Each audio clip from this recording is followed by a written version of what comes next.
Վրաստան, Թուրքիա, Իրան, Ադրբեջան։ Ինչ են անում Հայաստանի հարևանները, ինչ է կատարվում այդ երկրներում։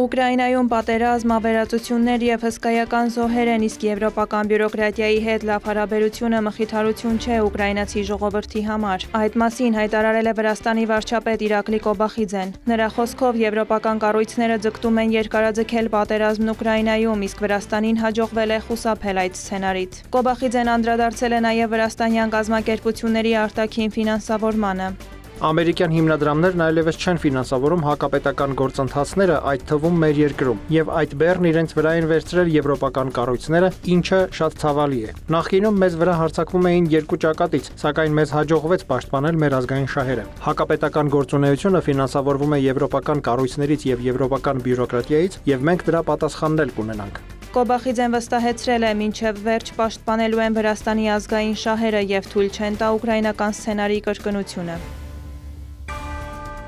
Վրաստանի խորհրդարանը կքննարկի քաղաքացիների քաղաքական միավորումների մասին օրենքը։ Դրա համաձայն կուսակցությունները չեն կարողանա որևէ արտասահմանյան ֆինանսավորում ստանալ, այդ թվում տարբեր միջոցառումների անցկացման համար։ Երբ քաղաքական գործիչը գումար է ստանում արտերկրից, վտանգ կա, որ նա կգործի իշահ օտարերկրյա պետության։ Ընտրություններից առաջ մենք տեսանք, թե ինչ արտաքին միջամտություն է տեղի ունենում մեր ժողովրդավարությանը, ժողովրդի կամքի ձևավորմանը։ Վրաստանի խորհրդարանի խոսնակ Շալվա Պապուաշվիլին ափսոսանք է հայտնել, որ կուսակցությունների ու նախընտրական արշավների ֆինանսավորումը դրսից սովորական երևույթ է, հավելել, դաշտը կարգավորման կարիք ունի։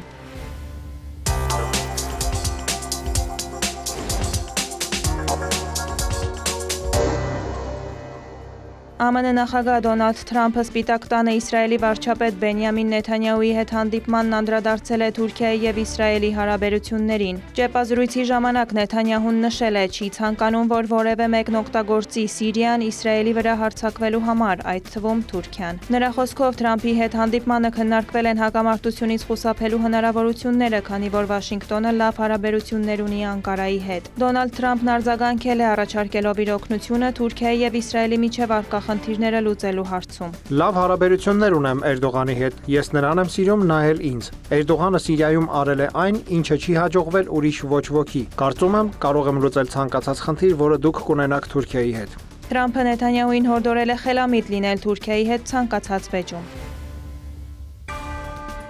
Թուրքիայի ընդդիմադիր ժողովրդահանրապետական կուսակցությունը պատրաստվում է անվստահություն հայտնել նախագահ Ռեջեփ Էրդողանին։ Ozgür Özelը հայտարարել է, որ կուսակցությունը սկսում է ստորագրահավաք նախագահի արտահերթ ընտրություն անցկացնելու համար։ Նոր ընտրության համար վերջնաժամկետ է սահմանվել նոյեմբերը։ Ժողովրդահանրապետական կուսակցությունը խորհրդարանում չունի բավարար աջակցություն գործընթացը նախաձեռնելու համար։ Արտահերթ ընտրություն նշանակելու համար անհրաժեշտ է ստանալ 600 պատգամավորներից 360-ի աջակցությունը։ ԺՀԿ-ն ունի ընդամենը 127 մանդատ, իսկ իշխող Արդարություն և զարգացում կուսակցությունը կոալիցիոն գործընկերների հետ միասին ունի 315 մանդատ։ Ուստի ընդդիմությունն ակնկալում է արտահերթ ընտրության հասնել փողոցային պայքարի ճանապարհով։ Ավելի վաղ ժողովրդահանրապետական կուսակցությունը հայտարարել է, որ նախագահի իր թեկնածուն Ստամբուլի քաղաքապետ Էքրեմ Իմամօղլուն է, որը կալանավորվել է և հեռացվել պաշտոնից։ Ստամբուլի քաղաքապետ Էքրեմ Իմամօղլուի փաստաբանները բողոքարկել են նրա կալանավորումը։ 4 փաստաբանների անունից միջնորդությունը ներկայացվել է Ստամբուլի 10-րդ քրեական դատարան։ Իմամօղլուն կալանքի որոշումը բողոքարկելու օրինական հնարավորություն ունի կալանավորման պահից 2 շաբաթվա ընթացքում։ Եթե առաջին ատյանի դատարանը չբավարարի բողոքը, փաստաբանները կարող են դիմել բարձրագույն ատյանի դատարաններ, ընդհուպ մինչև սահմանադրական դատարան։ Իմամօղլուն ձերբակալվել է մարտի 19-ին։ Նրա նկատմամբ քրեական գործեր են հարուցվել մի շարք հոդվածներով, այդ թվում հանցավոր կազմակերպություն ղեկավարելու, հանցավոր կազմակերպությանը մասնակցելու, խարդախության, կաշառակերության, անձնական տվյալների ապօրինի ստացման և տենդերներում խախտումներ թույլ տալու մեղադրանքներով։ Հետաքննվում է նաև Քուրդիստանի աշխատավորական կուսակցությանն աջակցելու գործը։ Իմամօղլուն հերքում է առաջադրված բոլոր մեղադրանքները։ Նրա ձերբակալությունից հետո Թուրքիայում բողոքի զանգվածային ցույցեր են սկսվել։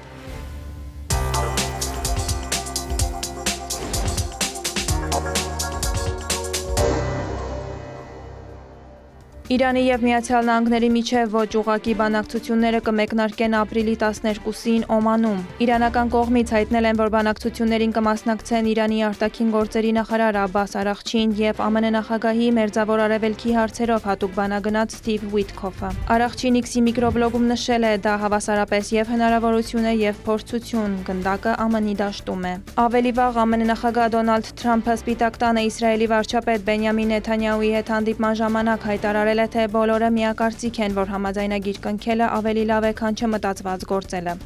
Ակնհայտ է, որ ես էսկալացիայի չեմ ձգտում, բայց մենք մտել ենք շատ վտանգավոր փուլ։ Հուսով եմ, որ բանակցությունները հաջող կանցնեն։ Կարծում եմ, դա ձեռնտու կլինի նաև Իրանին։ Մենք դրական արդյունք ենք ակնկալում։ Թրամփը հույս է հայտնել, որ բանակցությունները կարող են համոզել Իրանին հրաժարվել իր միջուկային ծրագրից, որը Թեհրանի պնդմամբ բացառապես խաղաղ է։ Նրա խոսքով Միացյալ Նահանգներն Իրանի հետ ուղիղ բանակցություններ է վարում։ Թեհրանը սակայն հերքել է այդ պնդումը։ Իրանի ԱԳՆ-խոսնակ Էսմայիլ Բաղային հայտարարել է, դա սուտ է։ Դիվանագետը հավելել է, Իրանի դիրքորոշումը միջուկային խնդրի վերաբերյալ միանշանակ է։ Թեհրանը երբեք չի ձգտում միջուկային զենք ունենալ։ Դոնալդ Թրամփի հետ հանդիպմանը Իսրայելի վարչապետ Բենյամին Նեթանյահուն տեղեկացրել է, որ ԱՄՆ գործընկերոջ հետ քննարկել են Իրանի միջուկային ծրագրի շուրջ ճգնաժամի լուծման ուղիները։ Նրա խոսքով Վաշինգտոնն ու Թել Ավիվը համաձայն են, որ Թեհրանը չպետք է միջուկային զենք ունենա։ Նեթանյահուն նշել է, լավ կլինի, եթե հաջողվի Իրանի հետ կնքել Լիբիայի հետ համաձայնագրին նման փաստաթուղթ։ 2023 թվականին կնքված համաձայնագրով Լիբիայի առաջնորդ Մուամար Քադաֆին հրաժարվեց զանգվածային ոչնչացման զենք ստեղծելու գաղափարից եւ երկրում սկսվեց ապա ռազմականացման գործընթաց։ Ավելի վաղ Իրանը բացառել էր նման տարբերակը։ Արտգործնախարար Աբբաս Արաղչին նշել էր, դա միայն երազում կտեսնեն։ Նա հավելել է, որ Թեհրանը պատրաստ է միջուկային հարցերի շուրջ բանակցությունների պատժամիջոցների վերացման դիմաց։ Իրանի արտգործնախարարի խոսքով Իսլամական Հանրապետությունը պատրաստ է իրադարձությունների զարգացման ցանկացած սցենարի եւ վճռականորեն կպաշտպանի իր ինքնիշխանությունն ու ազգային շահերը։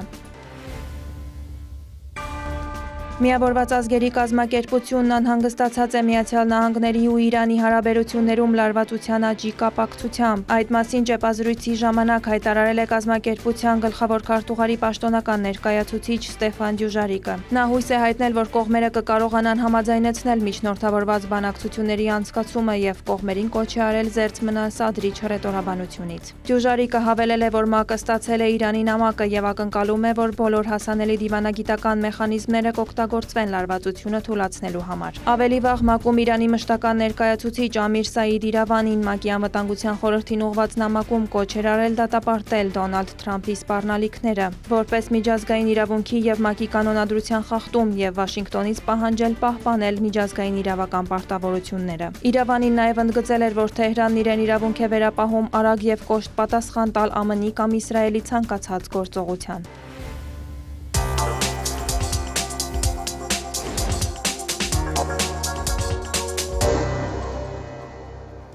Ադրբեջանի նախագահ Իլհամ Ալիևն ընդունել է Իրանի ճանապարհների եւ քաղաքաշինության նախարար Ադրբեջանա-իրանական տնտեսական համագործակցության միջկառավարական համատեղ հանձնաժողովի համանախագահ Ֆարզանե Սադեղին։ Ալիևը նշել է, որ Ադրբեջանի եւ Իրանի բարձրաստիճան պատվիրակությունների ինտենսիվ փոխայցելությունները լավ հնարավորություններ են ստեղծում երկու երկրի միջև բարեկամության ամրապնդման եւ երկկողմ համագործակցության զարգացման համար։ Ալիևը բարձր է գնահատել տնտեսական համագործակցության միջկառավարական համատեղ հանձնաժողովի նիստի անցկացումը եւ նշել, որ դրա օրակարգում ընդգծված են առևտրատնտեսական, էներգետիկ, տրանսպորտային եւ այլ ոլորտներում համագործակցության զարգացմանն ուղղված կարևոր նախագծեր։ Սադեղն էլ նշել է, որ Իրանը շահագրգռված է Ադրբեջանի հետ բոլոր ոլորտներում հարաբերությունների զարգացմամբ։ Նրա խոսքով Իրանի նախագահի Ադրբեջան նախատեսվող այցի նախաշեմին միջկառավարական համատեղ հանձնաժողովի նիստի անցկացումը կարևոր է օրակարգային կարևոր հարցերի քննարկման տեսանկյունից։ Հանդիպմանը մտկեր են փոխանակվել հյուսիս-հարավ տրանսպորտային միջանցքի զարգացման, ինչպես նաև փոխադարձ հետաքրքրություն ներկայացնող այլ ոլորտներում համագործակցության հարցերի շուրջ։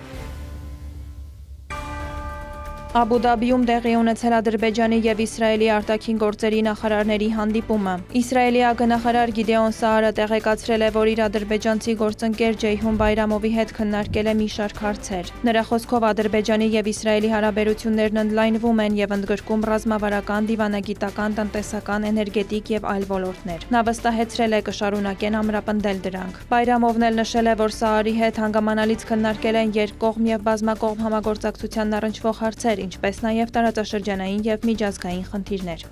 Վարդուհի Հարությունյան, հարևաններ։